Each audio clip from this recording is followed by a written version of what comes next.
Hello दोस्तों, मैं लेकर आया हूँ आपके लिए एक हिंदी व्याकरण की पुस्तक जो जो क्लास 8th के लिए है।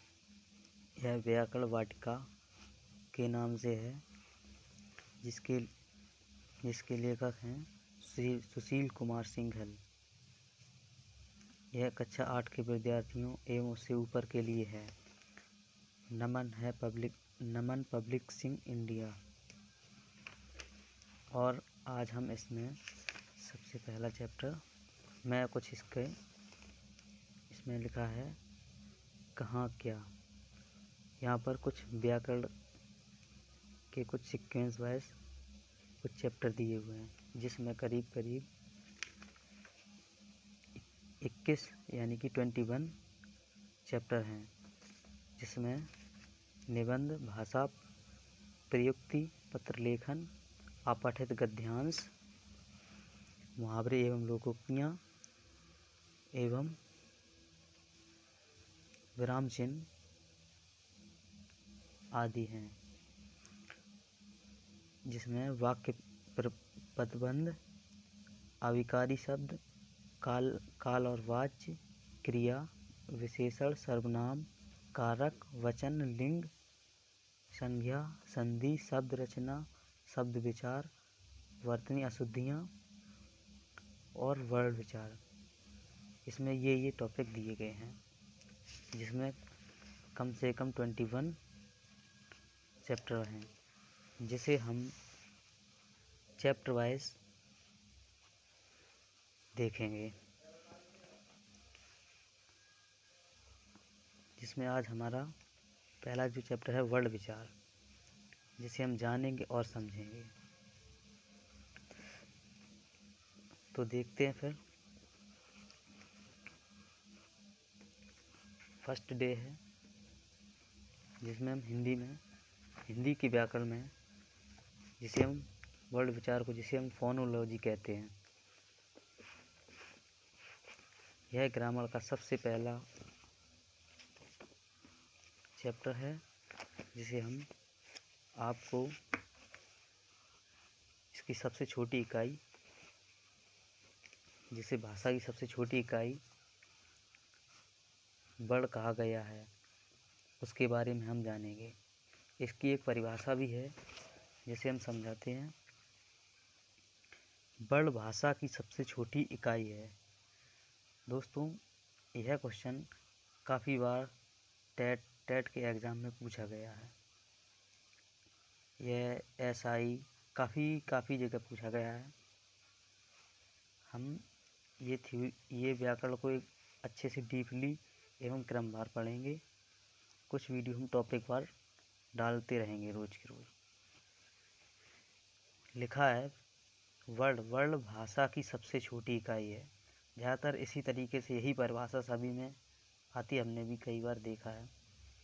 ये वे ध्वनि चिन्ह होते हैं जिनके और टुकड़े नहीं किए जा सकते।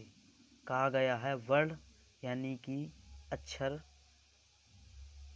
जिसके और टुकड़े नहीं किए जा सकते हैं। जैसे ये वे ध्वनि चिन्ह होते हैं, यानी कि जैसे मान लीजिए ये आ है, ये क्या है, एक ध्वनि का चिन्ह है। मान लीजिए ये क्या है, आ।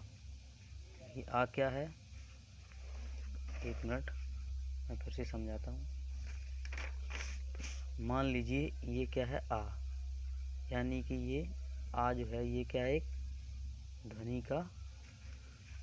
का चिन्ह है। ठीक है। ऐसे ही भाषा की सबसे छोटी ध्वनि को प्रकट करने के लिए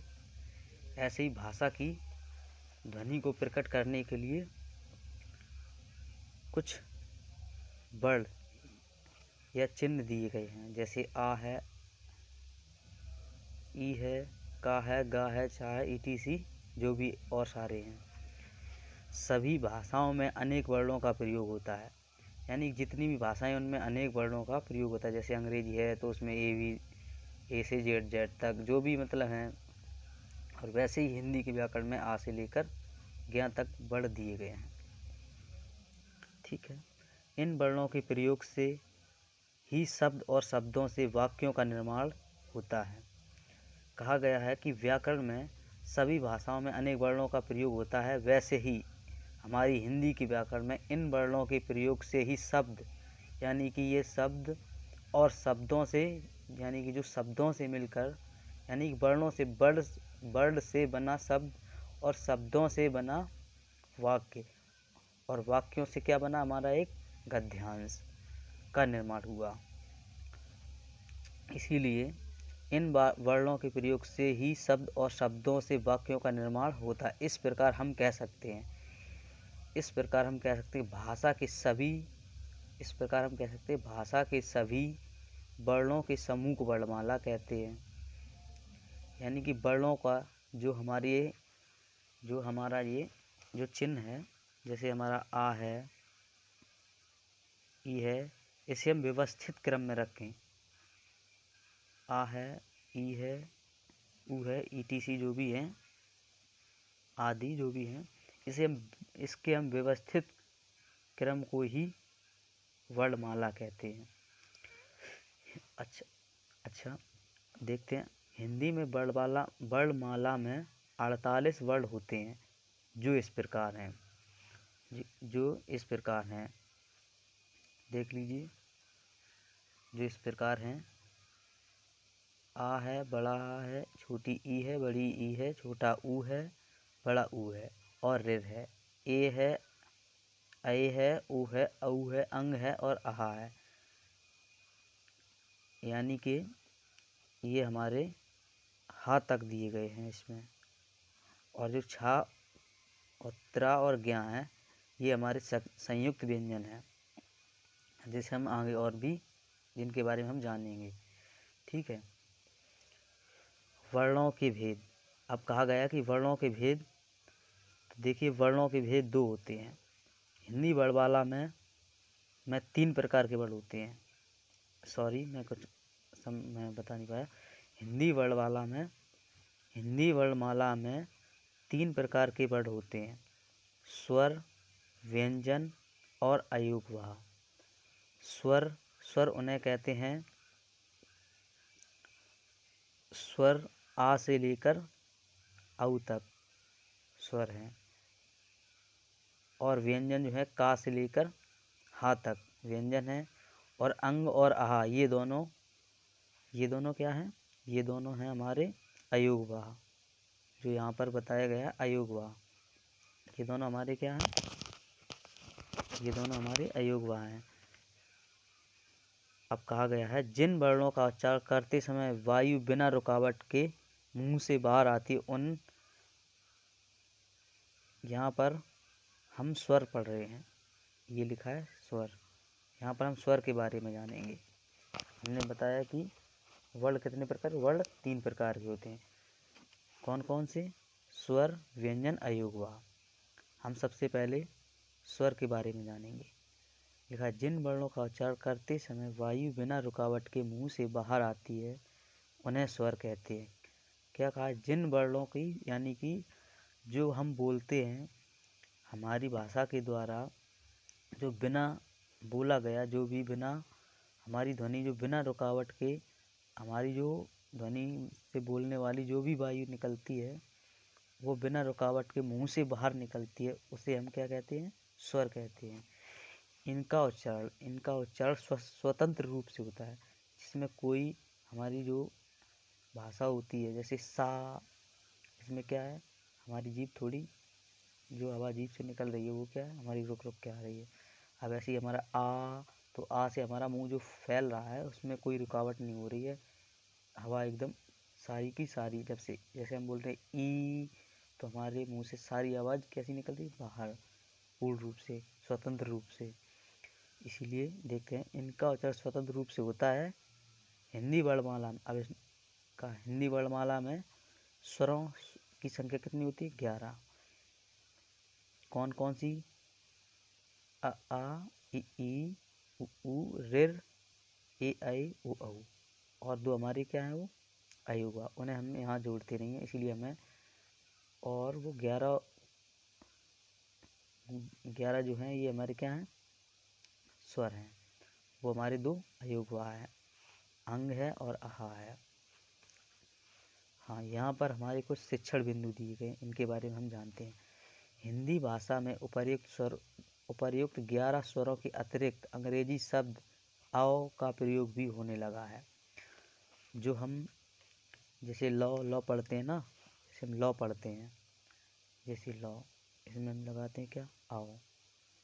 अच्छा, ये बना कैसे है, ये जो हमारा आ है, कौन सा, बड़ा आ, और बड़ा आ प्लस ओ, इससे ये हमारा क्या बना है, आओ। यह कहाँ से लिया गया, यह अंग्रेजी शब्द से लिया गया है। ये क्या, आओ कहाँ से है, ये अंग्रेजी की भाषा, और ये अंग्रेजी भाषा की बड़ी ए यानी कि डबल ए और ओ से मिलकर क्या बना है, आओ। ठीक है। जैसे इसके कुछ उदाहरण भी हम बताते हैं आपको। आओ की मध्यवर्ती ध्वनि है, यह आओ कैसी ध्वनि है, यह एक मध्यवर्ती ध्वनि है। जैसे डॉक्टर, फ्रॉक, बॉल, हॉल आदि में इन सब इस वर्ड का प्रयोग होता है। हाँ, अब देखते हैं हिंदी में ऋ का उच्चारण अब री की तरह होने लगा है। देखिए, पहले ये जो हमारी ऋ थी, जो हमारी स्वर की जो ऋ थी, अब कुछ लोग उसका प्रयोग कैसे करने लगे हैं, री में। अब उसका प्रयोग ऋ का री में प्रयोग करने लगे हैं। ये सब बदलाव आते हैं, हमारी जो भाषा है, जो मॉडर्न भाषा है, उसी के हिसाब से हमारे जो शब्द हैं, इन शब्दों की वजह से ही हमारे जो वर्ड हैं उनमें भी बदलाव आने लगा है। इसलिए यह शुद्ध स्वर नहीं रह गया। क्या हुआ कि ऋ जो है वो हमारा कैसा स्वर नहीं है, शुद्ध नहीं है। केवल संस्कृत भाषा में से आए शब्दों में ही इसका प्रयोग देखने को मिलता है। क्या कह रहा है ये, कि केवल जो संस्कृत भाषा से हमारे शब्द लिए गए हैं, जो हमारी व्याकरण में लिए गए, हमारी भाषा में हम लोग प्रयोग करते हैं हिंदी भाषा में, वो कहाँ से लिए गए, हमारी केवल संस्कृत भाषा से आए शब्दों में ही ऋ का प्रयोग अब हो रहा है। जैसे कैसे, जैसे हमारी ये ऋक्ष है, ऋषभ है, ऋषि है, कृषक है, पृथ्वी आदि है। ठीक है, इनमें ही क्या हो रहा है, हमारी जो संस्कृत शब्द हैं उन्हीं में ऋ का प्रयोग हो रहा है। इसीलिए हमारा कहीं कहीं अब री का प्रयोग हो रहा है। चलो अच्छा, अब आगे देखते हैं हिंदी। अच्छा, ये कह रहा, हाँ ये हेडिंग है अभी, स्वर के भेद। ये कह रहा है कि स्वर कितने प्रकार के हैं। स्वर कितने प्रकार के हैं, स्वर 2 प्रकार के हैं। हिंदी भाषा में स्वर 2 प्रकार के हैं। स्वर कितने प्रकार के, हिंदी भाषा में स्वर 2 प्रकार के हैं, हास्र स्वर और दीर्घ स्वर। हास्र स्वर को हम क्या कहते हैं, लघु स्वर भी कहते हैं और मूल स्वर भी कहते हैं। दीर्घ स्वर यानी कि दीर्घ मीन्स बड़े स्वर, बड़े वर्ड भी कह सकते हैं, यानी कि स्वर के बड़े वर्ड भी कह सकते हैं। हार्श स्वर जिसे हम शॉर्ट वोवेल्स अंग्रेजी में कहते हैं और हिंदी में लॉन्ग वोवेल्स कहते हैं। अच्छा, जिन स्वरों के उच्चारण में बहुत कम समय लगता है, यानी कि जिन स्वरों को हमें बोलने में कम समय लगता है, उन्हें हम क्या कहते हैं, हास्य स्वर। हास्य स्वर, ये 4 हास्य स्वर कितने होते हैं, ये 4 होते हैं। कौन कौन, आ, ई, उ और ऋ। आ, ई और ऋ। और दीर्घ स्वर, जिन स्वरों के उच्चारण में हास्य स्वर से लगभग दुगना समय लगता है। ये क्या कह रहा है, जिन स्वरों को बोलने में, यानी कि जिन स्वरों को पुकारने में या बोलने में हमें कम ठीक दुगना समय लगता है, किससे, हास्य स्वर से, उन्हें हम क्या कहते हैं, दीर्घ स्वर। ये इनकी संख्या कितनी होती है, 7 7 दीर्घ स्वर की और 4 मूल स्वर की या हास्य स्वर की। इनकी संख्या कितनी होगी, इस प्रकार से हमारी संख्या क्या हुई, 11 स्वरों की संख्या हुई। कौन कौन सी दीर्घ स्वर कौन कौन से हैं? आ है, बड़ी ई, बड़ा आ है, बड़ी ई है, बड़ा ऊ है, ए है, ऐ है, ऊ है और औ है। हाँ, अब यहाँ पर कुछ तथ्य दिए गए जिन्हें हमारे इन तथ्यों को हमें याद करने में हमें कुछ सफलता मिलेगी आगे चलकर हमारी व्याकरण को समझने में और पढ़ने में। ठीक है, हिंदी व्याकरण में पहले 3 स्वर मान्य थे। हिंदी व्याकरण में क्या कह रहा है ये? हिंदी व्याकरण में पहले 3 स्वर मान्य थे। तीसरा स्वर था प्लुप्त स्वर। इस स्वर के उच्चारण से लगभग 3 गुना समय लगता था। क्या कह रहा है कि जो तीसरा स्वर था, यानी कि हिंदी व्याकरण के पहले 3 स्वर थे, ये कह रहा है कि हिंदी व्याकरण में पहले 3 स्वर थे, तीसरा स्वर था जो वो प्लुप्त स्वर है। इस स्वर के उच्चारण में लगभग 3 गुना समय लगता है। जो प्लुप्त स्वर था जो इसमें 3 गुना लगभग समय लगता था और इसे प्रकट करने के लिए स्वर के आगे 3 का चिन्ह लगता था। जो ये हमने देखा होगा कहीं कहीं पहले जो हमारी पुरानी हिंदी थी उसमें ये अंक, ये शायद हिंदी का 3 है, ये हमारे उसमें स्वर के आगे लगकर स्वर का चिन्ह लगता था। जैसे हिंदी में अब इसका प्रचलन पूर्णतः बंद हो गया, जिसे हिंदी में बंद कर दिया। अब ये देखिए इसका उदाहरण है प्लुप्त स्वर का जो उदाहरण है ये ओ है और ये वो जो चिन्ह है प्लुप्त स्वर का और माँ है। इसलिए इसे हम कहते हैं ओम, क्योंकि इसमें इसे पुकारने में या इसे बोलने में थोड़ा ज़्यादा समय लगता है, यानी कि जो दोगुनी जो हमारे दीर्घ स्वर उससे कुछ ज़्यादा इसमें समय लगता है, सबसे ज़्यादा इसी में समय लगता है, इसीलिए इसे प्लुप्त स्वर कहा गया है। संस्कृत में इसका सर्वाधिक उपयोग होता है, यानी कि संस्कृत में इसका अभी भी उपयोग होता है।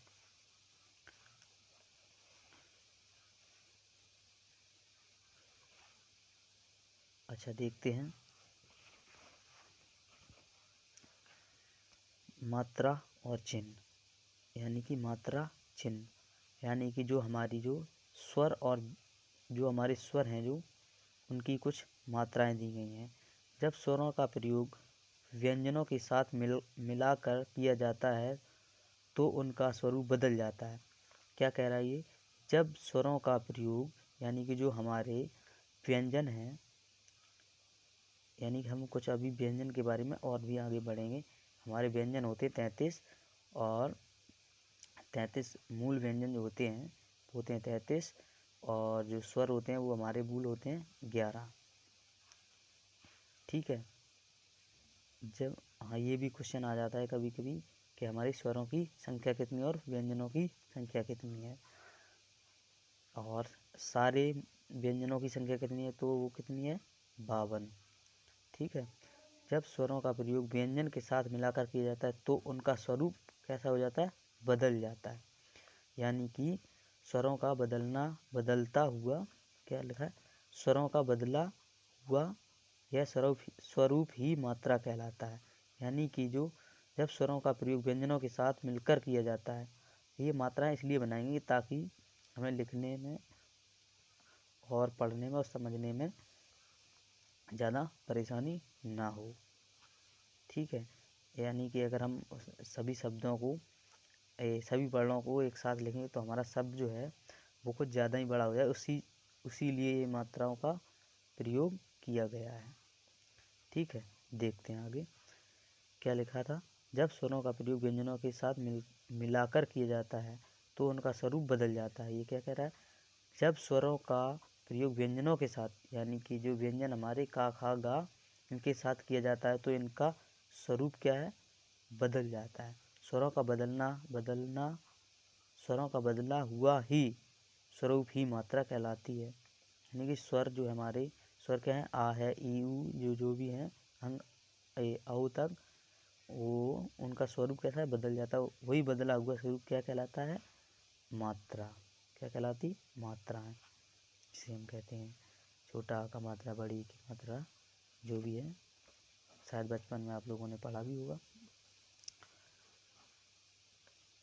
ठीक है, जैसे ये हमारा, वैसे जो ये छोटे आ की मात्रा तो नहीं होती, लेकिन इसे हम वो भी बोलते, क्या कहते हैं, अभी मुझे याद नहीं आ रहा। सिर रेखा, जिसे हम कहते हैं सिर रेखा। सिर का मतलब होता है सिर के ऊपर लगी रेखा। स्वर रेखा भी कोई कोई बोलता है इसे। ये जो है हमारी का के ऊपर जो मात्रा है, ये क्या है, सिर रेखा। इसलिए हम कहते हैं सिर के ऊपर लगी रेखा, इसीलिए शायद इसका नाम रखा गया सिर रेखा। जिससे इसमें मात्रा नहीं देखी, लेकिन ये सिर रेखा लगी है। हाँ, जैसे हमारी जो उर्दू होती है उसमें सिर रेखा नहीं होती है हमारी, लेकिन हिंदी उसमें सिर रेखा है। लेकिन कुछ लोग कहते हैं छोटे आ माने कछु नहीं, बड़े आ का डंडा। इसलिए ये जैसे बड़ा है उसकी डंडा है, ये छोटी है उसकी इस तरह की मात्रा है। बड़ी की है तो दाएं से, और छोटी की तो लेफ्ट से मुड़ेगी। छोटा ऊ है तो नीचे से, बड़ा ऊ है तो ऊपर से मुड़ेगी।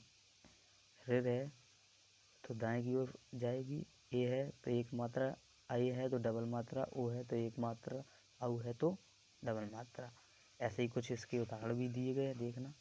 जैसे कमल है, कसम है, काजल में आ का डंडा है, किला में छोटी ई का मात्रा है, और कील में बड़ा ई का मात्रा है, गू में, गुलाब में यानी कि छोटे ऊ की मात्रा है, लड़ाकू, लड़ाकू चाकू है, सहतूत इसमें सब में क्या है, बड़ी। और ये हमारी ऋषि की मात्रा है, जैसे कृषक, जैसे कृपा है, तृष्णा है। और ये हमारी ए की मात्रा है, केला में, मैना है, डबल ए की मात्रा, को, कोयला, कौआ इत्यादि। वैसे आ वर्ड की कोई मात्रा नहीं होती। वैसे व्यंजन हमारा छोटा ही होता है, उसमें आ लग जाता है तो हमारा व्यंजन पूरा हो जाता है। ठीक है, तो हाँ, यहाँ पर हम कुछ और देख लेते हैं। याद, इसमें लिखा है याद रखिए, ये हमारे लिए बहुत महत्वपूर्ण है। इसमें कुछ बॉक्स दे रखा है, उसमें बहुत अच्छी कुछ जानकारियाँ हैं। जैसे का हमारा छोटा है तो उसमें हम आ की मात्रा जोड़ते हैं तो ये सिर रेखा लग जाती है, तो हम क्या कहते हैं इसे, का, पूरा का हो जाता है। ऐसी हमारी जो भी हमारे व्यंजन के साथ जो भी स्वर की मात्रा लगती है उसे पूर्ण रूप माना जाता है। जैसे रा पर ऊ तथा ऋ की मात्रा लगाते समय कुछ अधिक सावधानियाँ की ज़रूरत है, क्योंकि ये प्रायः ये मात्राएं व्यंजन के नीचे लगकर रा वर्ण के मध्य में लगती। हाँ, जैसे हमने देखा होगा कि जैसे ये हमारा रा है, यानी कि सभी व्यंजनों में कहाँ नीचे कहीं लगती है, कहीं ऊ की मात्रा ऊपर लगती है, नीचे लगती हैं ज़्यादातर। लेकिन ऐसा रा में नहीं है। रा में देखा होगा हमने, जैसे लिखा होता है रुपया, छोटे ऊ की मात्रा होती है, रुपया में तो देखा होगा बीच में ही लगी होंगी। और जैसे लिखा होगा रूप, तो रूप में भी देखते होंगे हम लोग कि बड़े ऊ की मात्रा बीच में होती है। एक रा ही ऐसा है जिसमें बीच में मात्रा होती है, नहीं तो सभी में नीचे, ऊपर, दाएं बाएं। एक हिंदी ये है हमारा जो, इसमें हमारे चारों तरफ ही मात्राएं लगती हैं। ठीक है, आज का वीडियो हम यहीं पर समाप्त करते हैं। और हमारे वीडियो को अगर अच्छा लगे तो लाइक करना, और हमारे चैनल को भी सब्सक्राइब करना। शायद आपके सपोर्ट से हमारा भी चैनल आगे बढ़ जाए। Thank you, thank you, thank you, thank you for watching my video. Thank you.